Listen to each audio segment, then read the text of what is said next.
real quick, because we are on a time limit. Thank you guys so much for being here. This piece, I've done it at a lot of LGBT organizations, and this is really important to me because I grew up understanding homosexuality and appreciating it, because my father wasn't in the picture, but my uncle, as a gay man, taught me the values of what manhood was.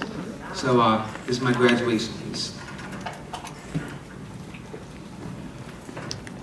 If forever had a deadline, an outline to the chaos, and time was simply a footnote in a mathematician's dream, and red, white, and blue really didn't mean blue eye sockets after arguments. Red stains in the sand, so they say it didn't happen.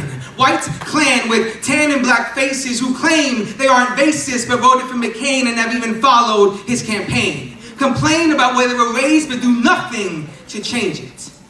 If I told you that rainbows were physically touchable, and their uncles and daddies who felt priority passes were awarded to their fingers, who skipped in front of the line and took years off your Toys R Us smiles, were imposters, and that one day you would wake up and feel invincible, and that little girl's smile you left in his grin will regain its flawless form, would you have the courage to believe? An autistic boy tells me how many freckles are on his teacher's face. Names all the cities and capitals of the United States. I marvel at his ability to shut out the heckles, the shoulder bumps, seemingly oblivious to the cruelty of minds who can never see the world from his perspective. If I told you that he was God, and our definition of normal was inaccurate, that this trip of life has always been delayed, that what makes us the most afraid is that we can't be different, so we criticize the qualities that we most idolize. If I told you he was a king in peasant attire, would you have the courage to apologize if I told you he'd forgive you without it?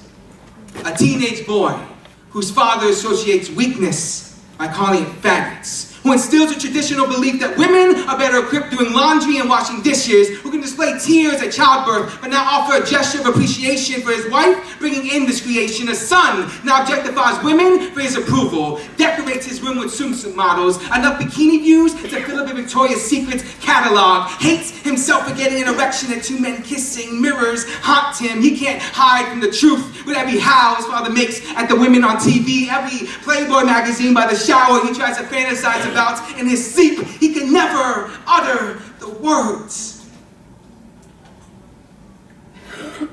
I'm gay. Knowing hugs would never comfort him with proudness, and that love, well, love was unconditional as long as it never strayed from certain conditions. This is what he said to the .38 revolver as he kissed it, imagining his dad's forgiveness, his last embrace. As he pulled the trigger, the only thing you could hear him say was, I'm sorry.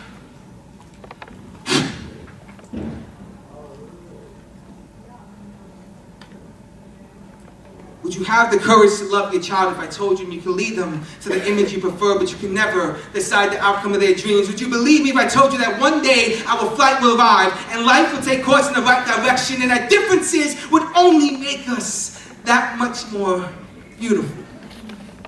Would you believe me? The day you no longer have to is the day that God will descend and say, thank you. You have finally gotten it. You have finally passed. You are now ready for graduation. I'm sorry you didn't realize you were allowed to be happy. Thank you. Thank you so much. Thank you for all the energy. I appreciate it. Make sure you make